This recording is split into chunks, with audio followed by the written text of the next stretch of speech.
imposition of the nationwide lockdown, as announced officially on the 24th of March 2020, school had slowly faded away to become a fond memory. The feeling of brushing against those whitewashed walls, the banters between friends, still echoing in that obscure part of our mind which refuses to easily give up the abstract souvenirs we have left of our second home.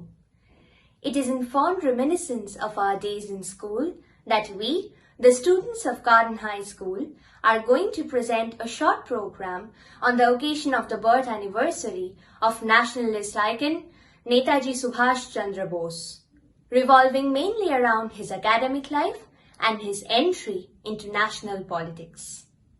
So, how would you distinguish between a station master and a schoolmaster? Oh, simple. A station master finds trains, a schoolmaster trains minds. Bose had initially been admitted to a Protestant European school in Cuttack, Odisha in 1902, from where he had been transferred to the Ravenshaw Collegiate School. Most of his peers were of European descent. The curriculum included English, Latin, British geography, and etiquette, concepts which had at first been alien to the young child as they were in stark contrast to his Bengali upbringing. Protestant European স্কুলে 7 বছর পড়াশোনা করবার সুবাদে সুভাষচন্দ্র ইংরেজি শিক্ষায় অতীব পারদর্শী হয়ে উঠলেন বটে, কিন্তু তাতে তার মন ভরে না কোনো মতে, কেননা সেখানে তার মাতৃভাষা বাংলার সঙ্গে বিন্দুমাত্র পরিচয় ঘটে না। এ সময় স্যার আশুতোষ মুখোপাধ্যায়ের জারি করা নিয়মের হাত ধরে বাংলা ও সংস্কৃত শেখার একটা অভাবিত সুযোগ এসে যায় সুভাষের কাছে। পিঞ্জরের বাইরে আকাশের সন্ধান পান যেন তিনি, ভর্তি হন রেভেনশা কলেজিয়েট স্কুলে। সে স্কুলের হেডমাস্টার মশাই বেণীমাধব দাস। তোমার নাম কি? শ্রী সুভাষ চন্দ্র বসু। আচ্ছা, তা আগে কোন স্কুলে পড়তে? Protestant European school. বেশ, এখানে কোন ক্লাসে ভর্তি হতে চাও? ক্লাস 7 এ। বাহ, পারবে তো? পরীক্ষা করে দেখুন। হেড স্যার উৎফুল্ল, পরীক্ষা করে দেখুন। পরীক্ষা হলো, আর পরীক্ষা শেষে নিজে তিনি পৌঁছে দিলেন ক্লাস 7 এর ঘরে। তখন সেখানে ক্লাস নিচ্ছেন সংস্কৃতের শিক্ষক বিশ্বনাথ কাব্যতীর্থ। সুভাষের আগের স্কুলের নাম শোনা মাত্র তার প্রশ্ন, তা কি পড়তে সেখানে? Latin, English, England history, geography আর অ্যারিথমেটিক। তা সংস্কৃত জানো? শব্দরূপ, ধাতুরূপ? জানি না স্যার। ও, জানো না? বেশ। আর বাংলা? সেটা জানা আছে তো? বাংলাও স্কুলে পড়ানো হতো না। হায় হায়, বলো কি হে? তোমার মাতৃভাষাও তোমাকে পড়ানো হতো না? না, তাই তো স্কুলে ভর্তি হলাম। কলকাতা বিশ্ববিদ্যালয়ে তো ম্যাট্রিকুলেশনে বাংলাকে অবশ্য পাঠ্য করে দিয়েছে। অবশ্য পাঠ্য মানে জানা আছে? অবশ্য পাঠ্য কি যে তোমার দশা হবে এখানে জানো না তো এখনো? 2-1 দিনে ঠিক শিখে নেব স্যার। ও, 2-1 দিনে আবার শিখেও নেবে? শিক্ষকের ব্যঙ্গ বিদ্ধ করে সুভাষকে। পরদিন থেকে দৃঢ় প্রতিজ্ঞা নিয়ে স্কুলে হাজিরা দিতে থাকেন সুভাষ। কয়েকদিনের মধ্যেই তার বন্ধুরা জেনে যায় ইংরেজিতে সুভাষ কতখানি স্ট্রং। কিন্তু তার ক্লাসের ফার্স্ট বয় চারুচন্দ্রের একটাই সান্ত্বনা, ইংরেজিতেই শুধু স্ট্রং, বাংলা সংস্কৃত কিচ্ছু জানে না। সেদিন রেজাল্ট বেরিয়েছে। হেড স্যার চারুচন্দ্রকে ডাকলেন। চারু, ও চারু, এবার তোমাদের বার্ষিক পরীক্ষায় ফার্স্ট হলো কে? সুভাষ ফার্স্ট হয়েছে স্যার। বলো কি? তা সমষ্টিতে কত পেয়েছে সে? 100-র মধ্যে একেবারে 100। একেবারে ফুল মার্কস? বাহ বাহ। আর তুমি কত পেলে? 99 স্যার, কিন্তু তাতে আমার একটুও দুঃখ হয়নি। সুভাষ যে এখন আমার খুব ভালো বন্ধু। ও তাই বুঝি? হ্যাঁ স্যার, ওর কথা শুনলে আমার মনে যে কি আনন্দ হয়। দ্বিতীয় দিন স্কুলে ধুতি শার্ট পরে এসে ও কি সুন্দর বলেছিল, আমি তো এখন তোমাদেরই একজন, আর এটাই তো আমাদের জাতীয় পোশাক। ওকে নিয়ে আমার খুব গর্ব হয় স্যার, খুব গর্ব হয়। দেখো, একদিন তোমার মতো হয়তো সারা দেশের মানুষই সুভাষকে নিয়ে গর্ব করবে। ওই যে পণ্ডিত মশাই যাচ্ছেন, দেখো তো একবার ওকে। পণ্ডিত মশাই শেষ পর্যন্ত সুভাষকে 100-র মধ্যে 100ই দিয়ে দিলেন। তা কি আর করব বলুন, 100-র মধ্যে 110 তো আর দেওয়া যায় না। অগত্যা দুদিনে শিখে নেব, এ তো শুধু সুভাষচন্দ্রের মৌখিক আস্ফালন মাত্র ছিল না, ছিল সর্বার্থে আত্মবিশ্বাসের উচ্চারণ আর পণ্ডিত মশাইয়ের ব্যঙ্গোক্তির সমুচিত জবাব। এই না হলে আমাদের Netaji. Bose cleared his matriculation examination with flying colors in 1913. In the same year, he was admitted to the prestigious Presidency College in Kolkata. He was expelled on the basis of false allegations for apparently having assaulted a professor, whom he accused of engaging in anti-national diatribes.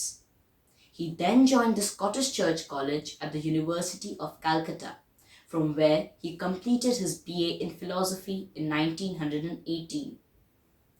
It is observed from his letters to his mother during this phase of life that he was acquainted with the principles of mystic Ramakrishna Dev and Swami Vivekanand from a tender age.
Presidency College. Thunderous rantings of a young professor pierces the cool and quiet January air. What's with all the noise? quite a dressing down they're getting for merely murmuring outside the classroom. Worsening day by day, Orton's got scruples against the native population Or so you'd be inclined to think. To think? By now, the whole place knows that he's favoring the white students. And you know what's worse? A committee of class representatives approached the head, who dismissed them, saying, Orton's a member of the Indian Educational Services. Indian, indeed. Pitting an Englishman against his fellow. Sound tacticians they are. No, no, we need something bigger. Say, like a strike? Precisely. Subhash goes on to arrange a strike consisting of multitudes of students, displaying banners reading, Orton, say sorry, but to no avail. Their activities were countered by a general fine levied on the students by the principal and the administrators. However, this was completely ignored, and when the pressure continued to build up on the teaching staff and the authorities, Professor Orton was compelled to settle things in an amicable fashion. Things seemed to have changed for the better, but the students were in for a surprise. Professor Orton strikes again. Didn't you hear of it? It's the talk of the town. PCDA sir didn't come to class today and Boshak sir filled in for him. It was a lecture on the properties of phosphorus apparently, and the chemistry lecture ended sooner than expected. The students were let off 5 minutes early. Komola and his classmates had been discussing the topic while passing Orton's class. And do you know? The professor felt interrupted, so he hurled profanities at Komola to silence him. And the ensuing scene, oh God! Komla was never one to back down, and he mouthed, Ponchanon, Ponchanon, which drove the professor into a fit of fury. He instantly grabbed the boy by the collar and disgracefully hauled him to the steward and fined him a rupee. So now, Orton has a reputation of manhandling students, in addition to his incessant foul-mouthing. This is just not done. There must be a confrontation. And indeed, a confrontation there was. After a second cavalier dismissal from the principal, the students adopted constitutional methods and surrounded the peccant professor at the head of a staircase, where he was assaulted by multiple students. Orton alleged that he had been thrown down a flight of stairs, but his minor bruises did little to back his maudlin plea. Subhash Chandra Bose, having been at the helm of the assault, was immediately suspended by the furious principal, who is said to have snarled at him and declared him the most troublesome man in the college. But Subhash had curtly responded with a word of thanks and left the office. He was soon expelled and denied entry at any other college owing to his so-called bad reputation. But Subhash repeatedly commented that he did not regret his actions at all. A baby seal must tread water before it finally learns to swim. And just like a young butterfly's Herculean struggle to emerge from his sheltered chrysalis, the encounter against E.F. Orton gave Subhash all the instigation needed to establish a firmer faith in his cause. And just one more reason to topple the tyrannical regime then in power once and for all. বিধির বাঁধন কাটবে তুমি এমন শক্তিমান তুমি কি এমনি শক্তিমান বিধির বাঁধন কাটবে তুমি এমন শক্তিমান তুমি কি এমনি শক্তিমান আমাদের ভাঙা গড়া তোমার হাতে এমন অভিমান তোমাদের এমনি অভিমান বিধির বাঁধন কাটবে তুমি এমন শক্তিমান তুমি কি এমনি শক্তিমান চিরদিন টানবে পিছে চিরদিন রাখবে নিচে চিরদিন টানবে পিছে চিরদিন রাখবে নিচে এত বল নাই রে তোমার এত বল নাই রে তোমার সবে না সেই টান বিধির বাঁধন কাটবে তুমি এমন শক্তিমান তুমি কি এমনি শক্তিমান শাসনে যতই ঘেরো আছে বল দুর্বলেরও শাসনে যতই ঘেরো আছে বল দুর্বলেরও হও না যতই বড় হও না যতই বড় আছেন ভগবান আমাদের শক্তি মেরে তোরাও বাঁচবি নেরে আমাদের শক্তি মেরে তোরাও বাঁচবি নেরে বোঝা তোর ভারী হলে বোঝা তোর ভারী হলে ডুববে তোরি খান বিধির বাঁধন কাটবে তুমি এমন শক্তিমান তুমি কি এমনি শক্তিমান আমাদের ভাঙা গড়া তোমার হাতে এমন অভিমান তোমাদের এমনি অভিমান বিধির বাঁধন কাটবে তুমি এমন শক্তিমান তুমি কি এমনি শক্তিমান With the memory of the infamous Jallianwala Bagh massacre fresh in his mind, a young Subhash set off to pursue, for now, his father's dreams in England. Landing on the coast of Tilbury on 25th October 1919, Subhash Chandra Bose was to begin a new phase in his life, which was significant in shaping his political ideals.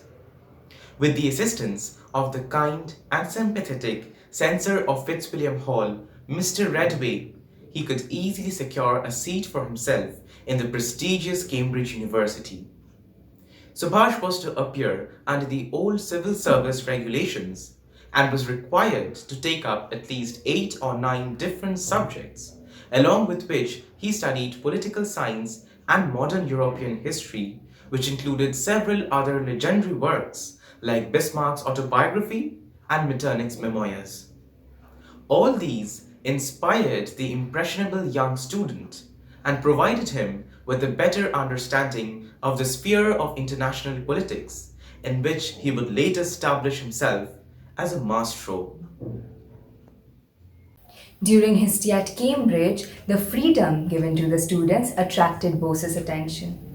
Being a member of the Indian Majlis and Cambridge Union Society, Subhash participated in various debates. Here, Subhash could get a whiff of a sense of freedom in the liberal views of fellow panel members, preservation of students' rights, of freedom of thought and speech. He wanted the same for his beloved motherland. Netaji Subhash Chandra Bose द्वारा गोपाल प्रसाद व्यास है समय नदी की बाढ़ कि जिसमें सब बह जाया करते हैं है समय बड़ा तूफान प्रबल पर्वत झुक जाया करते हैं अक्सर दुनिया के लोग समय में चक्कर खाया करते हैं लेकिन कुछ ऐसे होते हैं इतिहास बनाया करते हैं यह उसी वीर इतिहास पुरुष की अनुपम अमर कहानी है जो रक्त कणों से लिखी गई जिसकी जय हिंद निशानी है प्यारा सुभाष नेता सुभाष भारत भू का उजियारा था पैदा होते ही गणिकों ने जिसका भविष्य लिख डाला था यह वीर चक्रवर्ती होगा या त्यागी होगा सन्यासी जिसके गौरव को याद रखेंगे युग युग तक भारतवासी सो वही वीर नौकरशाही ने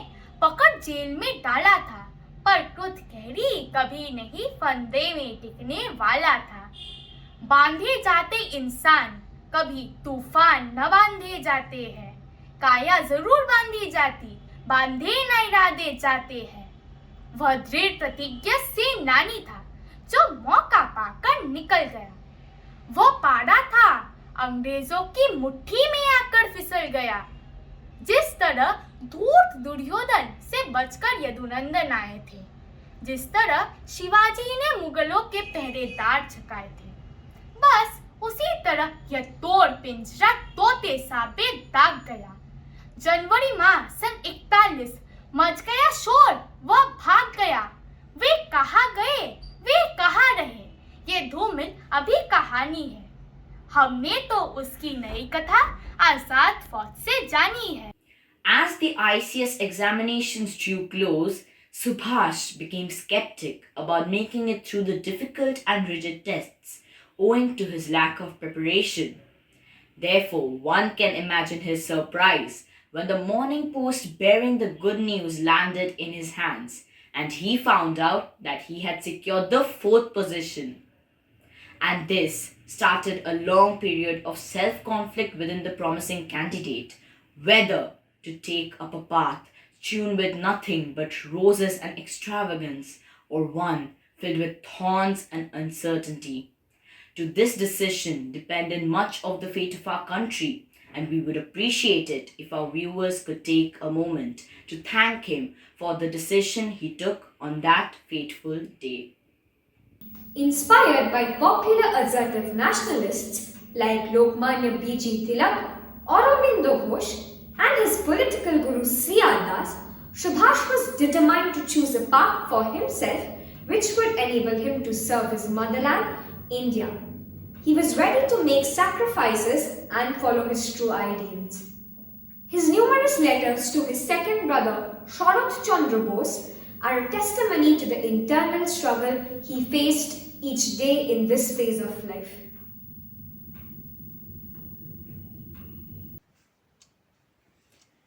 If C.R. Das at his age can give up everything and face the uncertainties of life, I'm sure a young man like myself who has no worldly cares to trouble him is much more capable of doing so.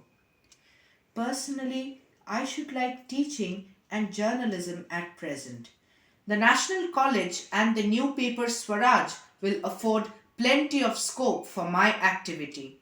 A life of sacrifice to start with, plain living, high thinking, wholehearted devotion to the country's cause. All these are highly enchanting to my imagination and inclination.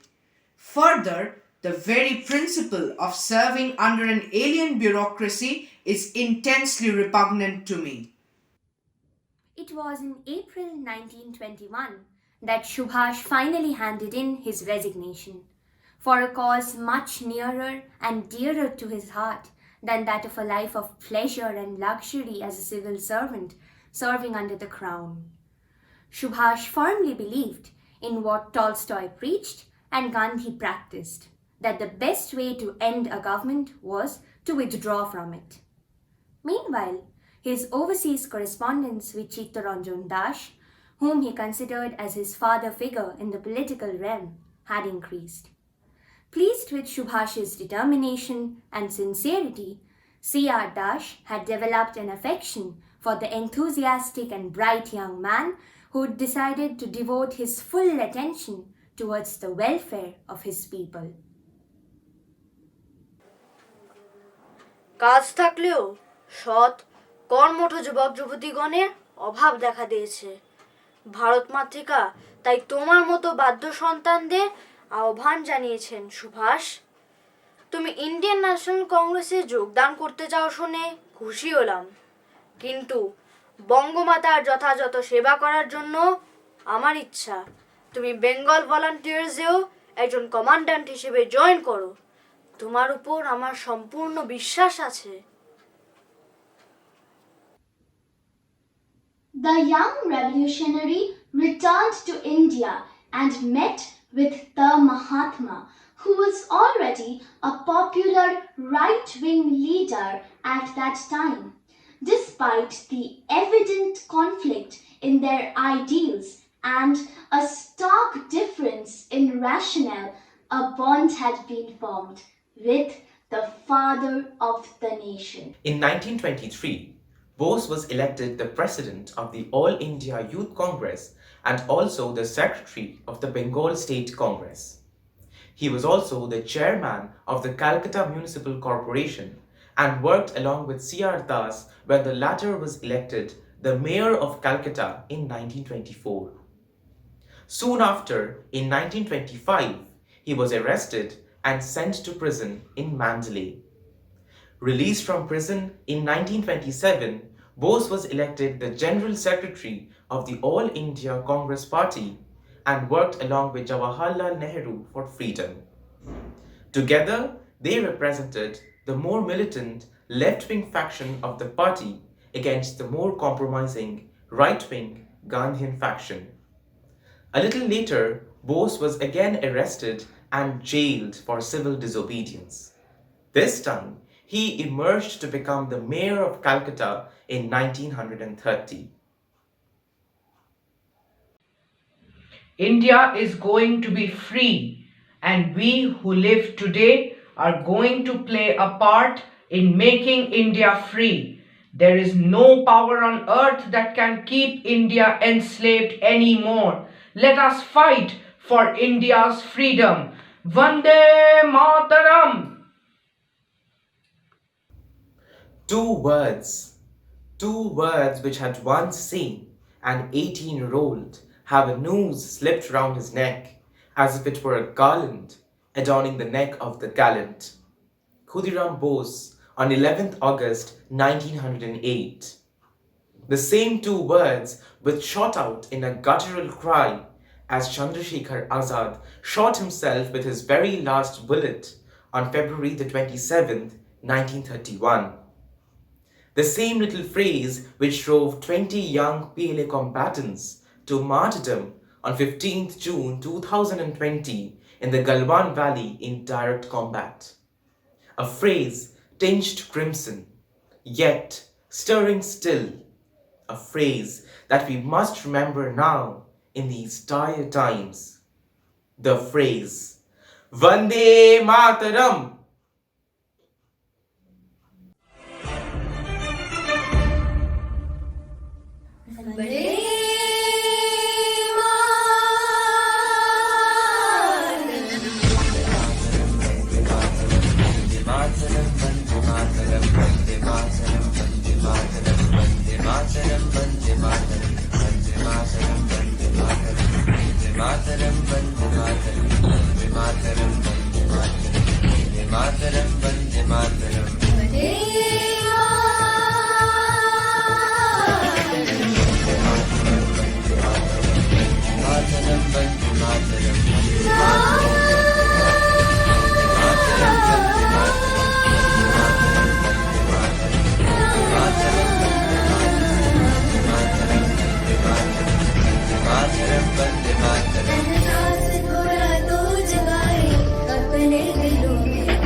Shushamulam Mataram Vande